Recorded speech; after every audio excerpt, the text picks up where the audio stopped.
From the Atonement Fargo studios on South University Drive in Fargo, North Dakota, this is That Podcast. Hey, to contact the crew, submit your questions or comments, go to atonement.live/podcastquestions. And now, here's those crazy people with That Podcast. Hello, everybody, and welcome to another episode of That Podcast. My name is Ryan Janke, and I am joined by Pastor DJ Lura and Sarah DeYoung. And today we have another guest. Today we welcome Kaitlynn Hanson. Kaitlynn is a senior in a high school here in the Fargo-Moorhead area. And Kaitlynn, welcome to That Podcast. Hi. There it is. DJ recently found what all the buttons mean right, on the sound machine. So before we get into like the real deep stuff, I love this thing so much. I wanted to share some of these sounds. Listen to this one. This one's great. Isn't that cool? And then where was the other one that I saw that I really liked? Let's see. You got a drum roll. Ooh. Right? Some of them are more drawn out than I'd like. Yeah, right? But I think this one is still my favorite. Yeah, that's the one that gets used the most, Yes. I would say, around here. Absolutely. Yeah. So I'm setting it far away from me so we can get into serious things. Did you notice how when you came in, it was right there for you? I did. It Yep. was waiting for me, almost like it Yeah. was tempting me to push the buttons and make the funny sounds. Yep. So, well, Kaitlynn, how are you doing? I'm doing good. Good. How's navigating school right now? It's summertime, but Yeah, it's just, I don't know, it's definitely different, and it's definitely hard, like, to think about everything that we might not have for the school year, but, like, I don't know, you can't do anything about it, so you just make the best out of it. yeah, exactly. For everybody who doesn't know, I met Kaitlynn last summer. We went on a mission trip to San Francisco, and I don't know if I've said it before on the podcast, but I know that I've told people, without a doubt, top 5 moment in my life going on that trip to San Francisco. It was amazing. It was really cool. So I invited Kaitlynn on to talk about mission trips and homelessness, because we ran into a lot of that in San Francisco. So I'll let you just explain kind of what we did and what you learned while we were there. Yeah, okay, and I'd also just like to touch on, like, I did a sociology project on homelessness, so, along with, like, the personal, like, anecdotes, like, I think there's a lot to say about, like, some of the, like, you know, like, statistics, like, the facts about homelessness, because once you have an understanding about that, and then you hear about, like, the personal, like, stories, I think it just all, like, really gives you a really good understanding of the issue. For sure. Yeah. Cool. Okay, so for, like, the statistics that I just put in my, like, project I did a while ago, I wanted to start with, like, what is homelessness? And it's the situation of an individual, family, or community without stable, safe, permanent, appropriate housing, or the immediate prospect, means, and ability of acquiring it. And I think that's really important just for people to know, because a lot of people see people, like, with, like, an iPhone, or people that, like, dress nicely or something, and they're like, well, they can't be homeless because they don't look like it, or if they can afford that, then they're not homeless. And it's like, homelessness is different in a lot of different, like, situations, and people just need to, like, understand there's a lot more to it than, like, you can usually see, and it's, like, a bigger problem than we realize. Yeah. You know, something that I don't know if maybe this is already a term, underhoused is almost something that I think of it as, because the first night we were in San Francisco, we stayed at a church that wasn't affiliated with the organization that we were working with. But the guy who ran the church, now this is the guy, he wasn't a pastor, but he, takes care of all the day-to-day stuff like a director there. His home was a houseboat. That's where he lived in San Francisco, right in the bay.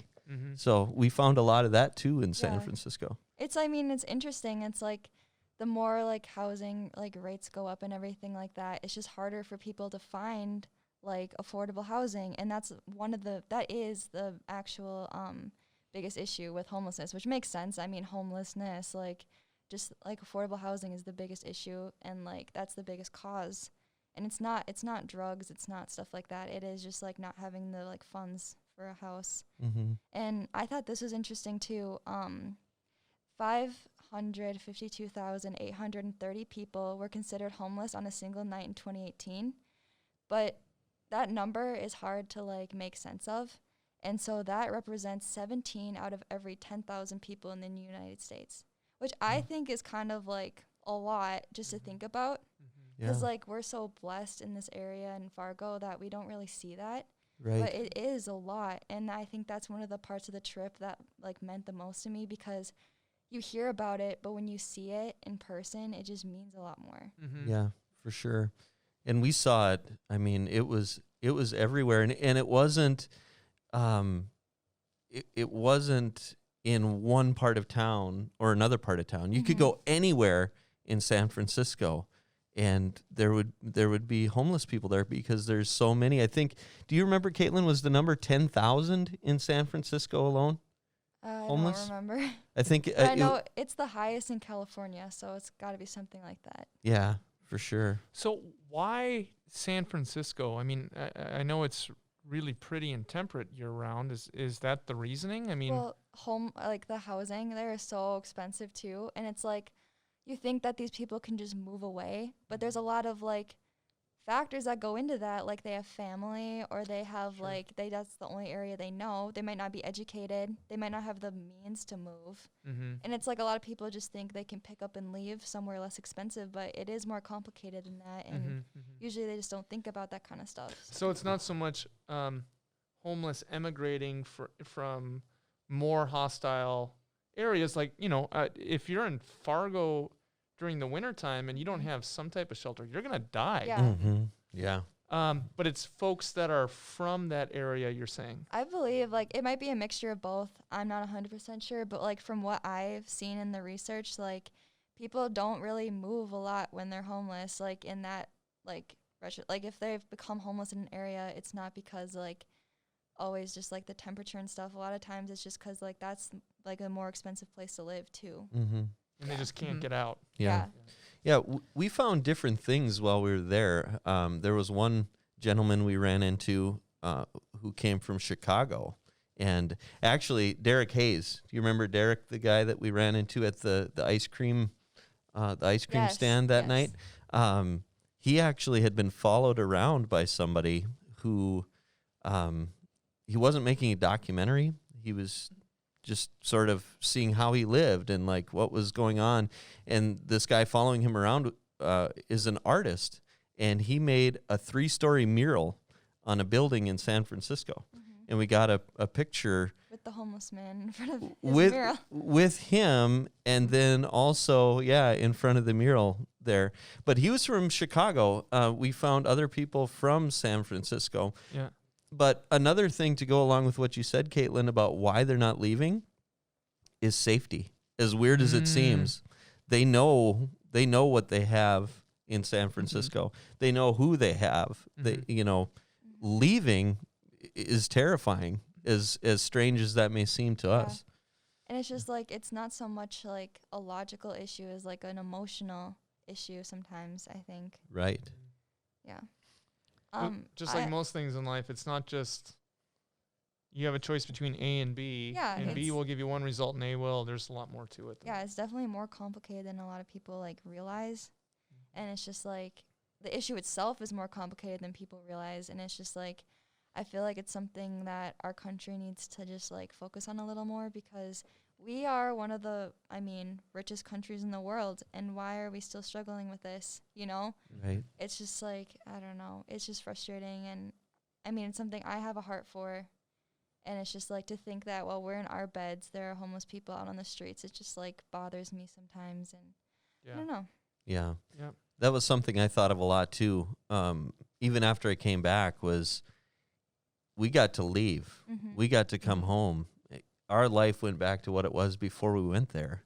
And probably, if not all of those people, most of those people, a little over a year later, are living the same life as they were when we were there. Yeah.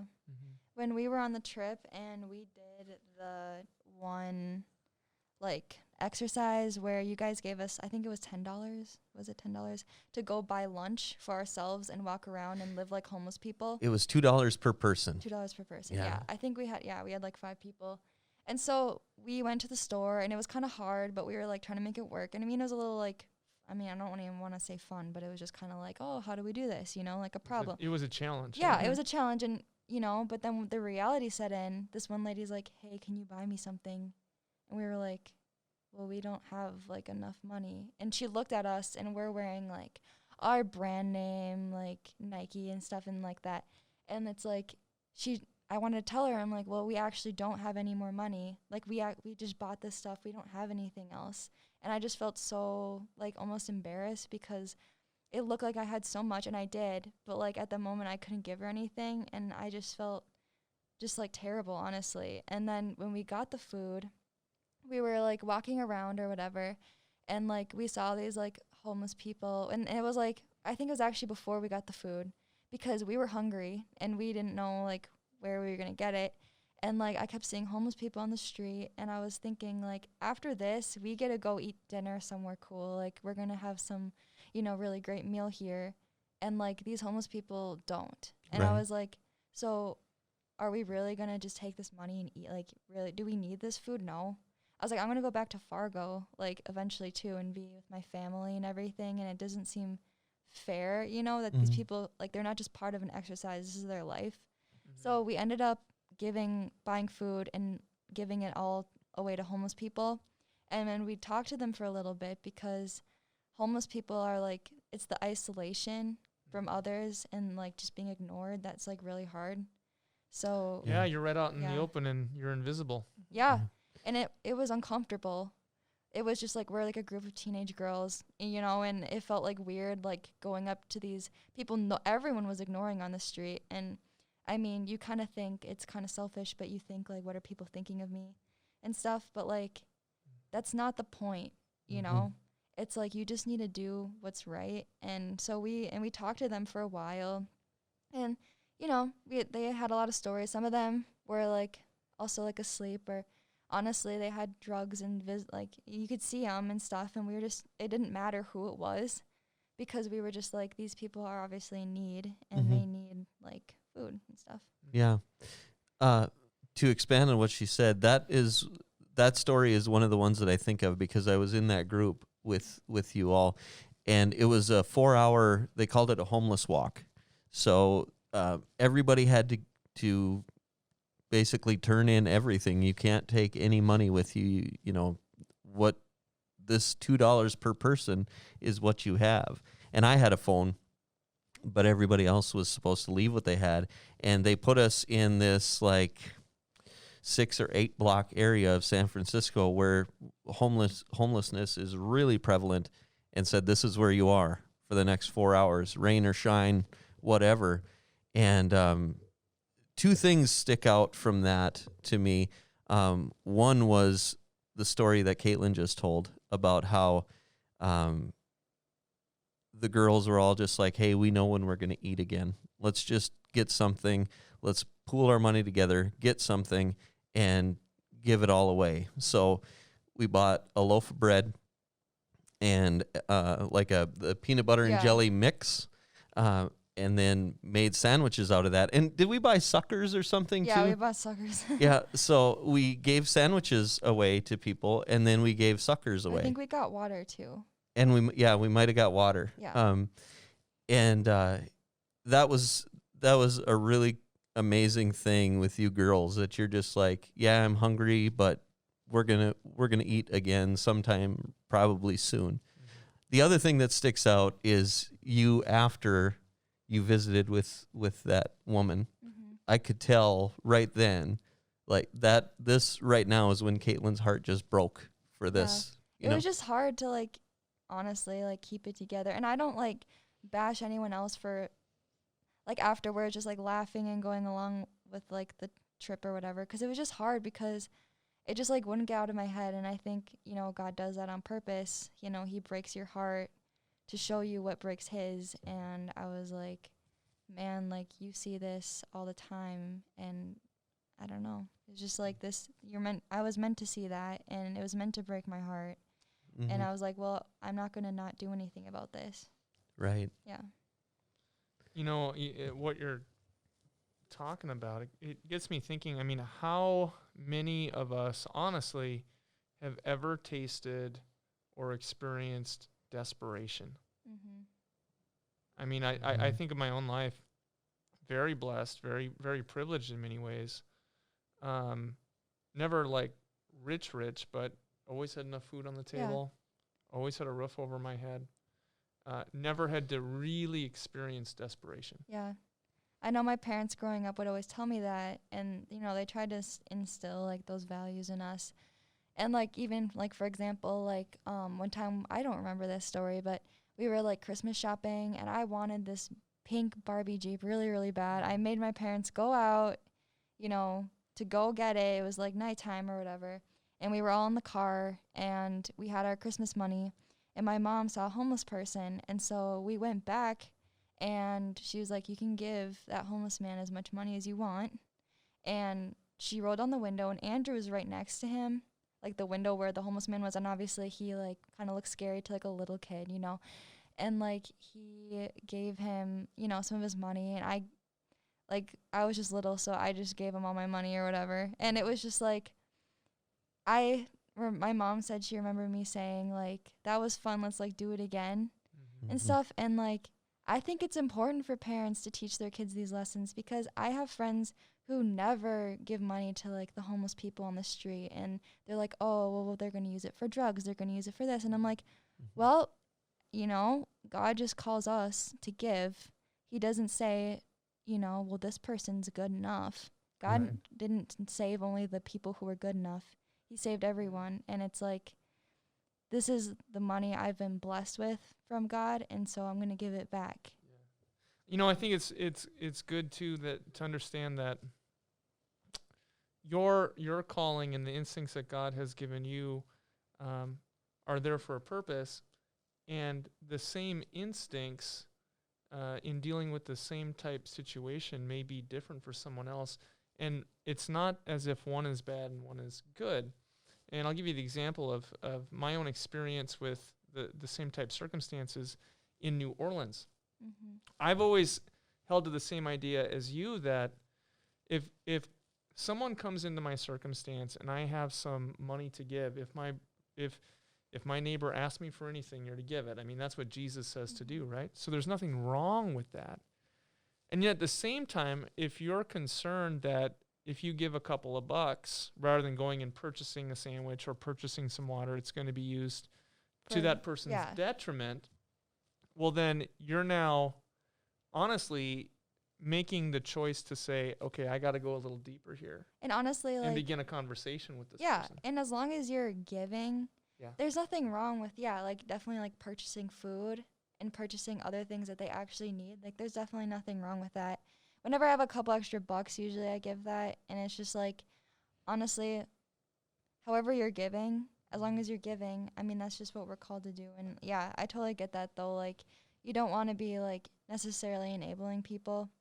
Yeah. But, like, no matter who the person is, they're worthy of some generosity in whatever form. And I think it can be wrong also just to give and not recognize the circumstance the person is in, or recognize them as a person, see them. Yeah, and talk to them. Right. Yeah. In both cases, walking by and being blind to them, but also just being like, here, take this, leave me alone. Mm-hmm. In both cases, you are not seeing the person who's created in God's image. Right. And I think that's the line there. I had a colleague who, in that New Orleans trip, I was driving a van full of teenagers and middle schoolers, all teenagers, we'll say 13 to 19.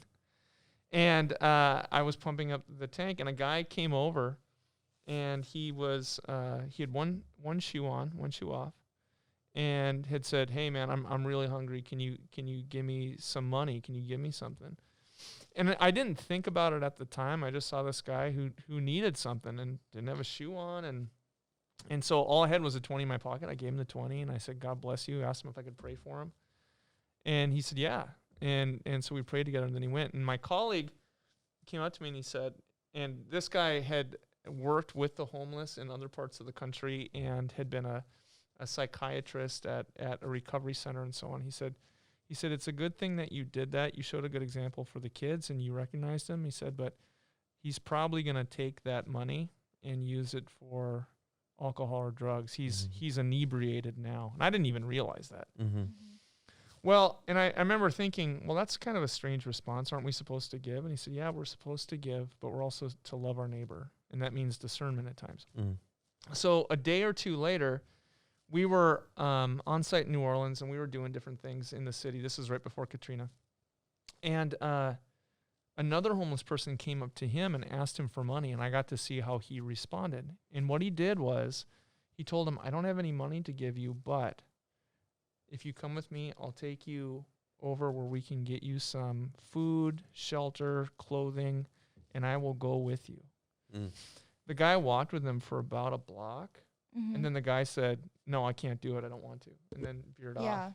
So, I mean, it's being there. It's recognizing people where they're at. It's treating them with dignity, but, you know, they're not always going to take what you offer, or they're just going to want one thing but not another thing. So it's one of those really tough issues where there's not a clear answer as to how do you move forward? How do you help people? Yeah. But you also don't know which is which either, Right. because I mentioned Derek Hayes. It was a really weird deal the way this worked out. We went out. We had a night where we had a free night, and a couple of the girls weren't feeling well. So we dropped them off back at the church before we had to be back. And then we decided to go get ice cream. So we're driving around. There was ice cream just a few blocks away, right? Mm-hmm. And we get to the place. There's nowhere to park. Mm-hmm. Okay, drive around the block a couple times. Can't find anywhere to park. Well, it's not that far. So we drive back to the church, park the van, and then walk there. So all this stuff took a little while. Mm-hmm. And we get there. We all go through the line, get our ice cream. We're about ready to leave, and this guy comes up. This is Derek now, and he asks if anybody can help a homeless man. Mm-hmm. Okay, how can we help you? What's going on? And you don't know, you know. Especially this was 10:30 at night probably, and he wound up preaching to us. Mm-hmm. It was crazy. Yeah. That's when you think about what you're talking about, it's rediscovering, and I think we've lost the meaning of this word, but rediscovering hospitality. Mm-hmm. Hospitality doesn't mean like a 4-star hotel. It means treating others with dignity because they need your help. Mm-hmm. Yeah. Right. So you went to San Francisco, you came back, and you had a project to write a paper? Yes. Actually, it was a project. It was just a presentation about an issue. You have to explain it. Then you have to do your own little study. So I did like a poll for people, and then I did. You have to think of solutions to the problem or the causes of the problem, and then find one final solution. And then you also had to explain it with the terms we use in class and stuff like that, like why the situation happened. And it's just it was really hard. It was a hard issue to think about because it's all the causes of it. And then it's just so complicated. And then it's well, now you have to solve it. And I was wow, I really don't know how to do this because I was just sitting in my room trying to get my project done. And I'm wow, I really don't know what I'm doing. So, I mean, it took a while. It took a lot of thought. I don't know if I solved it. I mean, I just found some stuff that has definitely helped. Mm-hmm. And then includes housing options and stuff like that, certain types of housing. And I didn't bring any of that information and whatever, Mm-hmm. but I mean, there's definitely things we can do for sure. And it was just I mean, it was kind of uplifting to know, I mean, there's things out there, there's technology out there to help the homeless, and I don't know, but it was just, I think the more important part was just going in depth about the issue Mm-hmm. and really understanding it, because I think understanding it gives you more just empathy towards people, because like we said, people just turn a blind eye, and these people are just lonely. They're I mean, that's the worst part of it, and they're still people, and it's just, I feel they're just so disregarded and almost throwaways of society when they really should be like brought to the same level as everybody else. Yeah. You mentioned earlier, we live in Fargo. Everybody does pretty well here. Mm-hmm.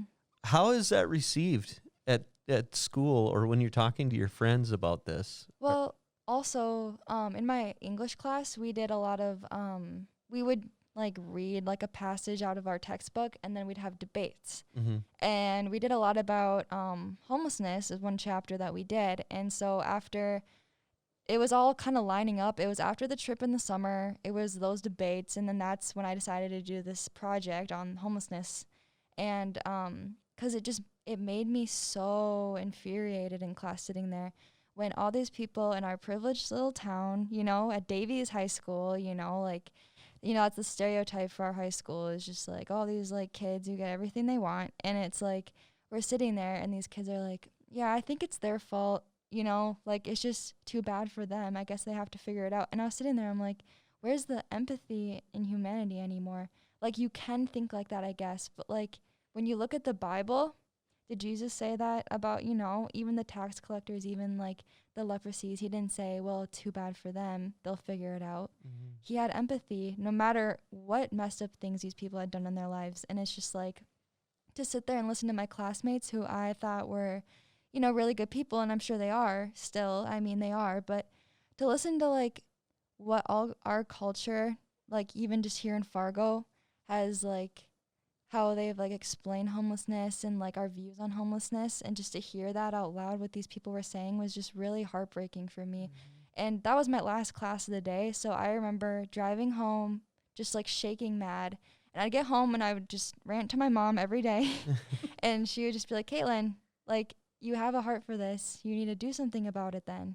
And I was like, you're right, And so, yeah, I did my project on homelessness, and it's just something that it was, I know it's good to learn even more about it, but yeah, those talks in class was just like eye-opening because I thought everyone like understood, and everyone had some humanity for these people. But honestly, it was just heartbreaking to hear my classmates, what they had to say. And we're so privileged here in Fargo, like we don't see it like there. Mm-hmm. People don't think it's that big of a deal, and they think it's just drug addicts. And, some part of it is, but like, who just chose that life for themselves and they don't deserve redemption. And it's just super, like, the world's just becoming so hardened towards everyone. And it's like, I think one of the main, like, problems in the world is just the lack of humanity.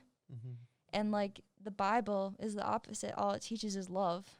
Right. That's, if you could boil down the Bible to one word, it would be love. Mm-hmm. Love each other. And that was the greatest sacrifice, is out of love. And it's just like, that's what we're missing. And it's just really hard. But, then we just need people to be educated. Education is the first step to just, if people just understand the problem, they understand what's going on, they can help it and not, make these assumptions. And, I wrote some of them down, and I'm sure like a lot of people, they think these, and that was the first part of my presentation, was like combating these. It's just like, a lot of people think people choose to be homeless, and there are many different reasons people fall into homelessness.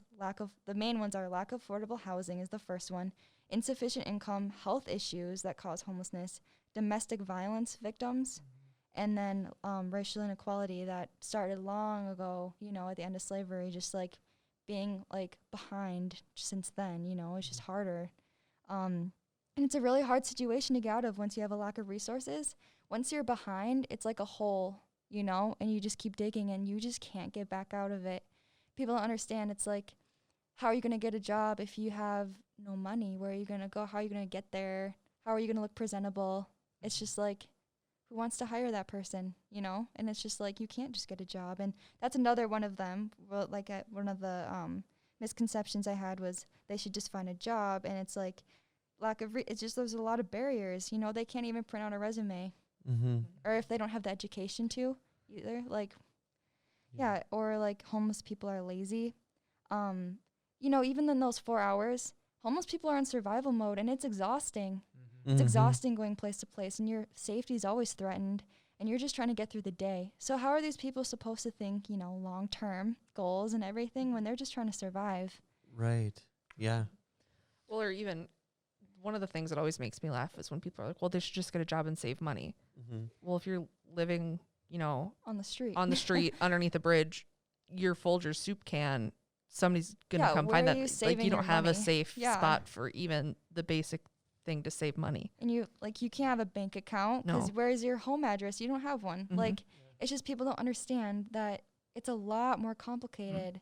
And it's like, once you already are like, disadvantaged, I mean, it's so hard to get out of that hole that you're in. It's a cycle that You know, lot goes there's some language that you use that I want to lift up a little bit. Like when my son was a year old, he was, to use the language of his doctor, he was failure to thrive, Mm-hmm. right? Which means he was surviving, but he wasn't continually moving forward in his development. And what you're talking about is if your day-to-day is about surviving, then it's not about thriving. And the Mhm. fact of the matter is we are all thriving. If you can Exactly. have 3 meals a day, if you can have a roof over your head, if you can earn an income, you are thriving. You're not surviving. Right. What you're talking about is truly surviving. Yeah. So it's ignorant Yes, exactly. to assume that person who is experiencing desperation can thrive on their own. Mm-hmm. My son couldn't. Yeah. He needed help. Mm-hmm. And it's the same thing. I think. Yeah. Yeah. On that walk, and speaking of, they don't have anything, literally anything, clothes. They were wearing clothes, but we were walking around for 4 hours, and it was hard to find a spot to sit Yeah. other than the street or the sidewalk. And the thing that angers me the most is all of that.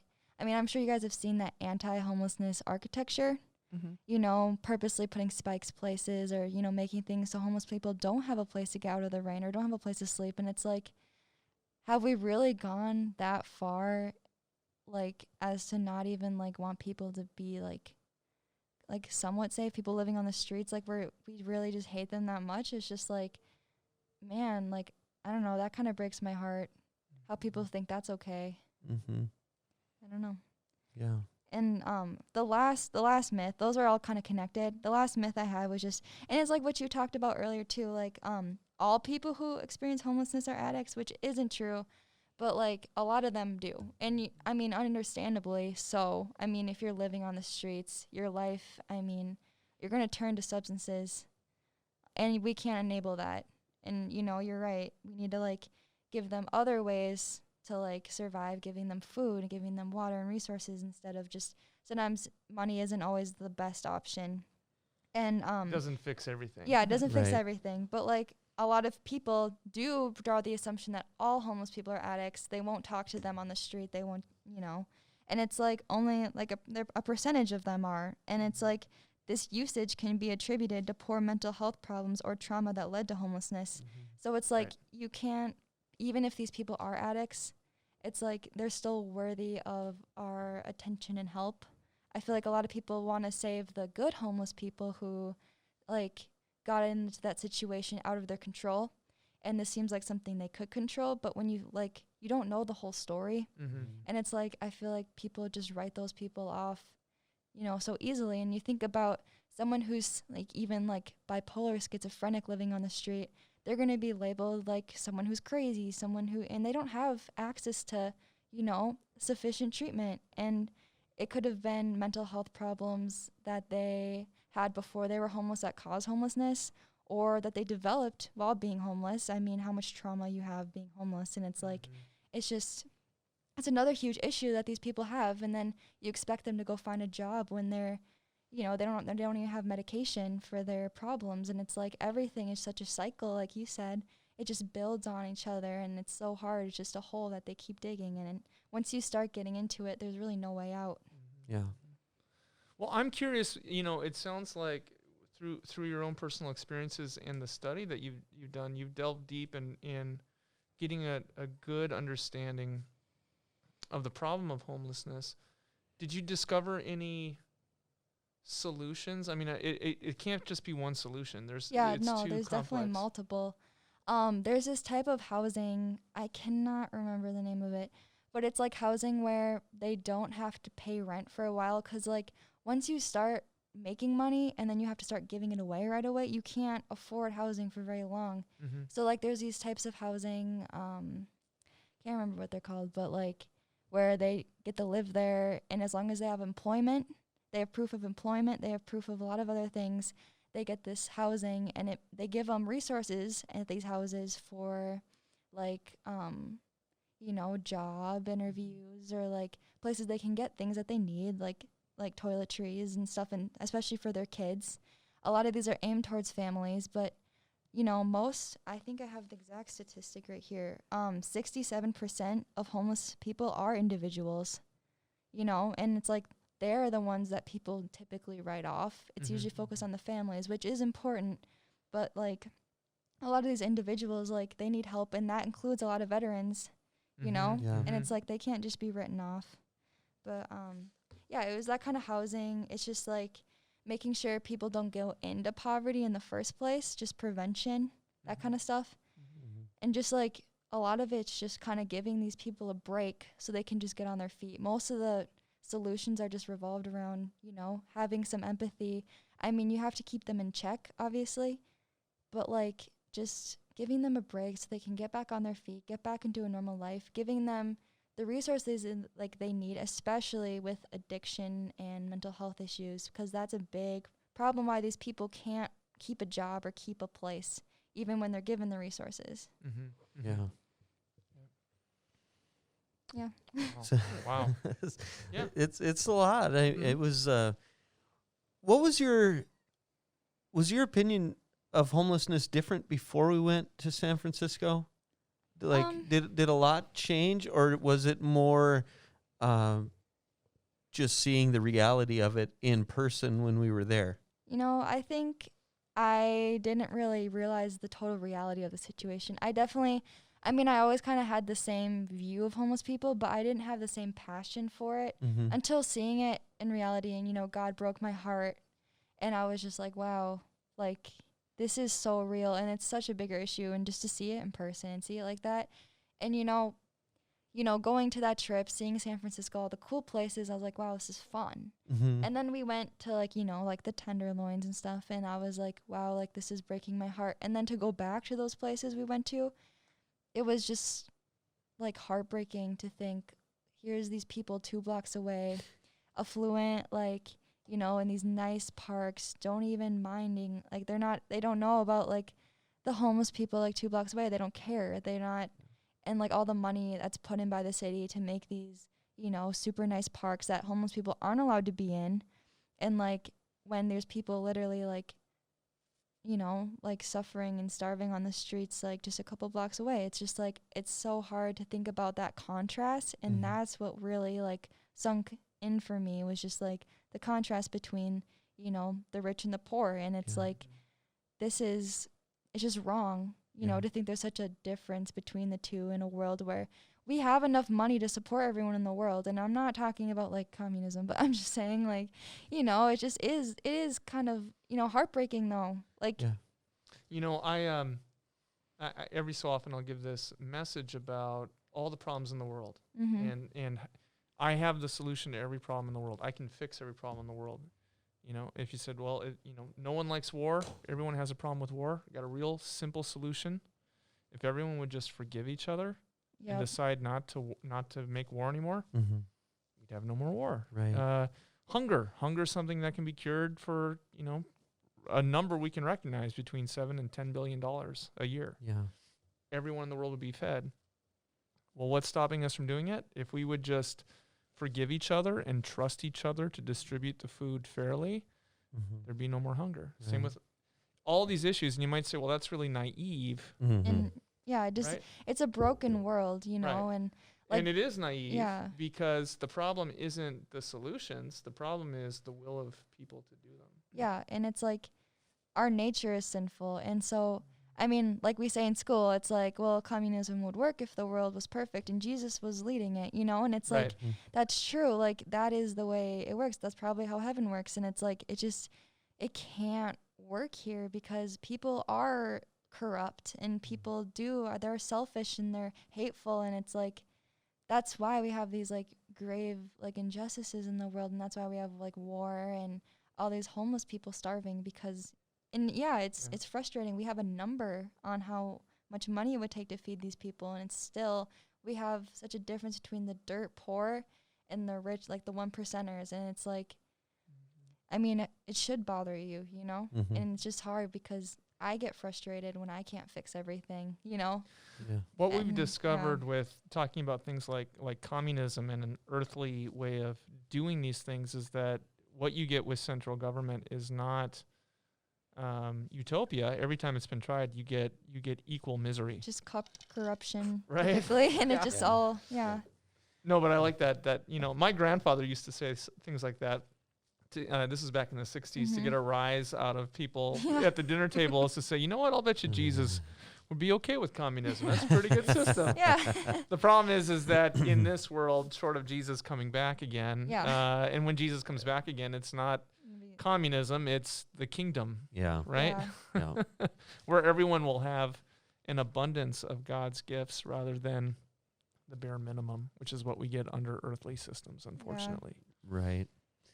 So you need individuals that have a love for it, that God's put it on their heart to go and love for their neighbor. Just like you're going and learning about this and having and discerning, is God calling me to find a way to spread this word and to help. And God bless you, Kaitlynn. This is good Thank stuff. you. Yeah. And I think another thing that's important to point out is a lot of times we go on these mission trips in the summertime and we come back and we have all these cool pictures of, you know, the Golden Gate Bridge and Fisherman's Wharf and all this other fun stuff that we did. And I think sometimes there's a misconception that, well, what did you actually do there? Like, was this just a vacation for you? And it was, that's why I'm glad that you came on, because it's not just a vacation. A lot of times, the only time we have time to take pictures is when, you know, we have those few hours where, we did do some sightseeing, but other than that, we were working too hard to take pictures. Right. Yeah. So I wanted you to come on and so people can see this is life-changing stuff going on mission trips. Like, And education, I mean, and like seeing the reality of the world, I think is like one of the most important things. I don't even think us being there was helping the people as much as it was changing us, you know, Right. as people. Absolutely. Yeah. Like, I feel like mission trips are important more for, because I get people would probably be like, oh, you're spending all that money just to go, you know, volunteer for a while, you know? And it's like, it's not so much for them as it is for us to serve them and just humble ourselves like Jesus did, you know? Like, that is the point. And if everyone, my mom likes to say, if everyone went on a mission trip like that, the world would be such a better place, because that's what we need is just, you know, we don't need to like fix the the solution is people being more like generous and people being more, you know, just like having more like humility and humanity for people. Recognize your neighbor. Yeah. Love your neighbor. It's so easy to be when you're in your own place, in your own world, and in a place like North Dakota, where we have a lot of opportunity. You know, it's very easy, just like you said, to just get turned in on our own belly buttons and not see that there's a whole world out there that God's saying, I'm sending you to go and love on your neighbor. And when you do that, you're shining the light of Christ and you're becoming a witness to something. Like the man you met in San Francisco, as he carried his cross, he becomes a witness to everybody around him. Yeah. We didn't preach to him. He preached to us. Yeah. Yeah. So, You all may have thought you were wealthy in comparison, but he's wealthy in spirit. yeah. And the reason why he approached us was he had his tent and he needed a tarp to cover his tent because somebody had cut his up for helping someone else. He helped, he's a black man. He helped a white man that wasn't received well, evidently. And Someone was offended by it. and they cut up his tarp. And so everything he has is in that tent. And so he needed the tarp to protect what little he had. So we helped him out and he was able to get a tarp. And it you know, that felt good. But what felt better was walking away going, wow. He blessed you back. He did. Yeah. Yes. Yep. So you have a lot of notes. Do you have more notes? Well, I just wanted to. I know we're probably wrapping up. We got some time. Okay. Unless you have somewhere to be. No, nope. I just had most of I had those statistics and whatever, and just some notes about the trip. But what I think is the most impactful part is what the Bible says, because that is how we're supposed to live our lives. And one of the verses I'm sure a lot of people are familiar with is Matthew 25:31-46. The whole part about when the Son of Man comes in his glory and all the angels with him, he will sit on his glorious throne. Before him will be gathered all the nations, and he will separate people one from another as a shepherd separates sheep from the goats. And everyone knows this verse and knows where it's going, and how he says to the ones on his right, "Come, you will be blessed by my Father, inherit the kingdom prepared for you from the foundation of the world. For I was hungry, and you gave me food. I was thirsty, and you gave me drink. I was a stranger, and you welcomed me. I was naked, and you clothed me. I was sick, and you visited me. And I was in prison, and you came for me." And today, I even read that to my mom just to show her what I was going to bring. And I like the part about, the prison part too, because those are the people, who we think are the bad people committing crimes, and it's God's where were you for those people? He calls us to be there for everyone, and I feel I just hate how and everyone, obviously I do too, write off people or, mean girls in school or whatever. It's just I don't like her, I can be mean to her. I can just not like her, talk bad about her. And it's he's calling us to, be there for everyone. And it's hard. And everyone, that's so difficult to do. No one does that. No one can do that but Jesus. And it's it's something to remember. And and those people who are there for those people who did, clothe the least of these, because the sheep, they're wondering, they're when were we there for you? When were you hungry? And it's when you are there for, the homeless people, the outcasts, you are there for me. And that's the way we serve God. And it's if God showed up on your doorstep, you would do that. So that's what we have to do for, his creation. And that's what I just love that verse, because it's a really good reminder that everything we're blessed with is God's. And that's why, everything this just earthly possessions, and they'll tarnish, and are real rewards in heaven. And I think that's just good to remember. Amen. Well said. Yeah. Preach. Yeah. Oops. Sorry. So this is a fun question now. Yes. Were you expecting San Francisco to be as cold as it was? No. I brought so many, I was going to bring so many, shorts and stuff. My mom was like, "Kaitlynn, it's cold in there." I was like, "Okay, yeah, whatever." And then I ended up wearing all my sweatshirts and, long pants. And I was like, "Oh, okay. Thanks, Mom, I guess." Well, it's funny because we did our research, we did all that stuff, and everybody said, "Hey, this isn't sunny California. This is San Francisco now." And so we're like, "Oh, okay." And everybody we talked to is like, "Hey, just so you know, it's cold." And we're like, Full House really paints a fake narrative They of how really nice do. it is there. Where I'm from, we consider this South Seattle. well, so I'm like, okay, well, that's what everybody's telling us, right? So we every meeting we had, hey, don't bother packing shorts. Dress warm, sweatshirts, all this stuff. So we get there, we get off the plane, we get our van, we go to Oakland, which is on the other side of the bay. Mm-hmm. I get out of the van and I go, "Oh, So hot. these girls are going to shoot me. It is hot out here." And so we unload everything, and the whole time I'm going, "Man, this is terrible. This is so hot." We get back in the van, we go to the Golden Gate Bridge, and it's like fall around here. Yeah. Everybody's nose is running, and wow, this is cold. Yeah. I almost kind of enjoyed it, though. I'm definitely not a really warm weather person. So it's the lack of the sun, though, when it's breezy and it's just cloudy. That's when it kind of gets you, and you're this is supposed to be California. Yeah. Have you ever been to Duluth in the fall? I've been there in the spring, not the Go fall. there in the fall and tell me if that reminds you of your trip to San Francisco. Okay. Because the Bay area is a lot like the Puget Sound where I'm from in Seattle. Okay. And so you have this temperate weather that it never gets below 40, but it never gets above like 70 either. It's always right in between there for the most part. Mm-hmm. And that's San Francisco to a T. Just cold. Yeah. I couldn't believe it. You've got to be kidding me. We can see Oakland right there, and it's about 15 degrees warmer over there. That's the ocean for you. Yeah. Changes things a bit. And what was, do you know the name of the fog? The fog there has a name. I can't, was it Gosh, what was it? Carl? Something like that. Yeah. Like It had its own Twitter or something like that. Yeah, it's got its own Twitter feed, Sure. the fog in San Francisco. So I know you're a runner. Mm-hmm. Kind of. I try. Yeah.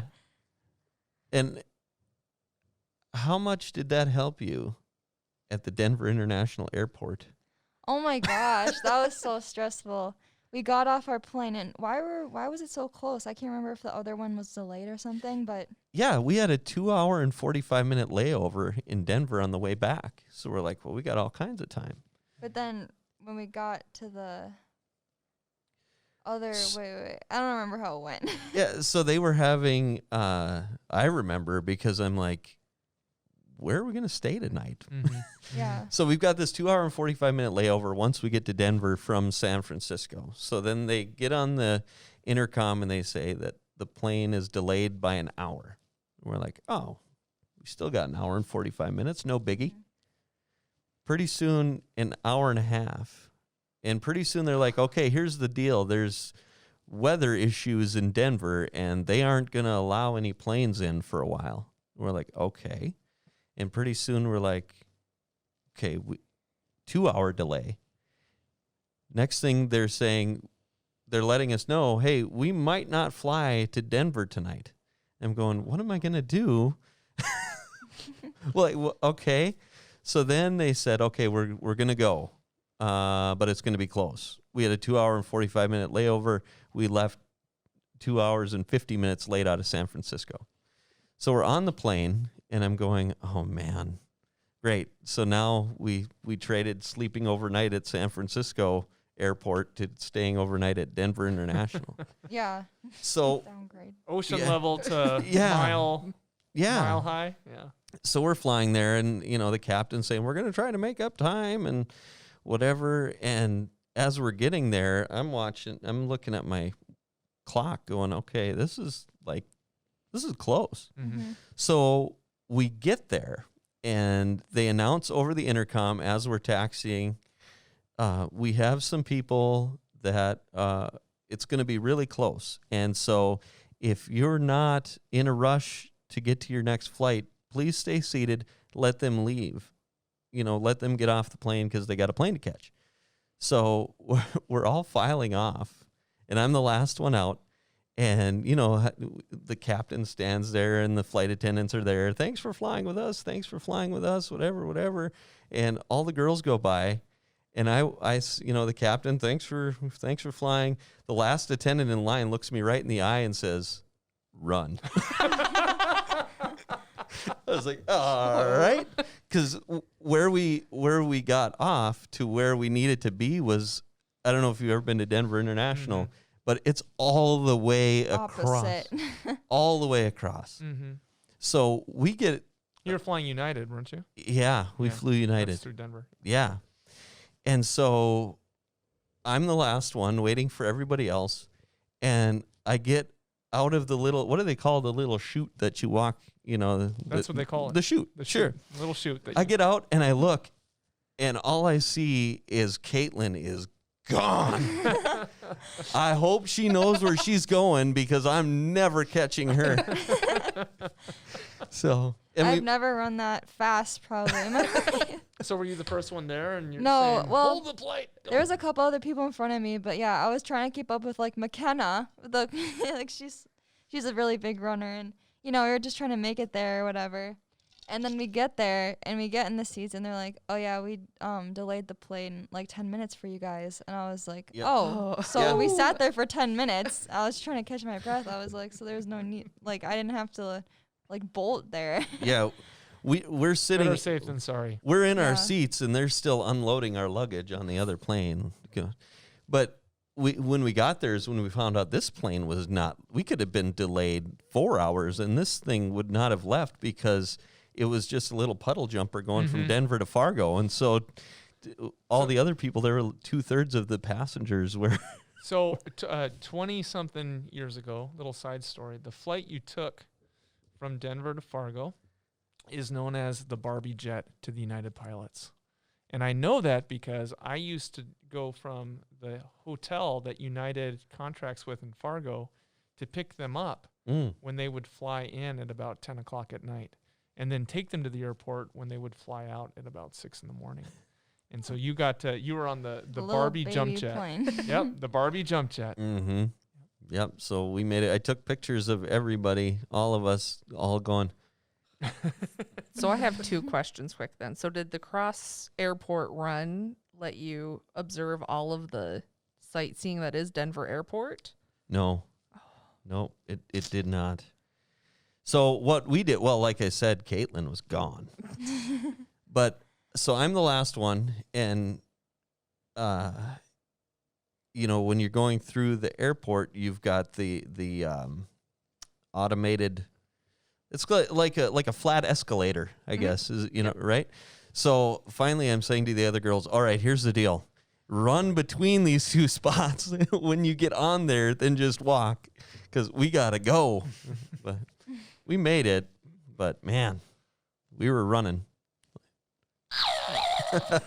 And then my last question is, Ryan, do you regret not paying the money to buy the security Oh, footage I of you guys wish- running through? I wish you wouldn't have brought that up. We called. They were going to put that together for us. Really? Yeah, I can't remember what the price was going to be, but they would have. $90. They would have. Thanks. That would have been worth it. Guaranteed. I your didn't flight. forget. Man, they would have put that together for us. All the security footage of us running through Denver International, but. Yeah, it was a mess too, because I remember someone dropped their sweatshirt. They had to go back for it. My bag had like one handle on it, and it was just a mess. Yeah. Would have been funny. Yeah, it was good times. So, Kaitlynn, thank you for coming on. Yeah, I really of course. appreciate this. It was really good. Is there anything else you wanted to say or add or anything? Nope, I think I got it all. Okay, cool. I'm starting to think this should be renamed that podcast, aka the Hanson Show, The Hanson Show. because we just said a Hanson after a Hanson Yeah. after a Hanson. Yeah, we did. Yeah. Yeah, we had Lisa Barb and now Kaitlynn. Yeah. So Keep it going. Let's Yeah. get more Hansons. Oh, one more thing. Where are the cool kids hanging out on the social media? We need to know this for our. We're on Like- the Twitter. We're on. Yep. We're Oh. Twitter. We're Yep. on the Facebook. That should be the most reaction you need is, to Twitter. Yeah, I don't know about that one, but We'll have to figure it out.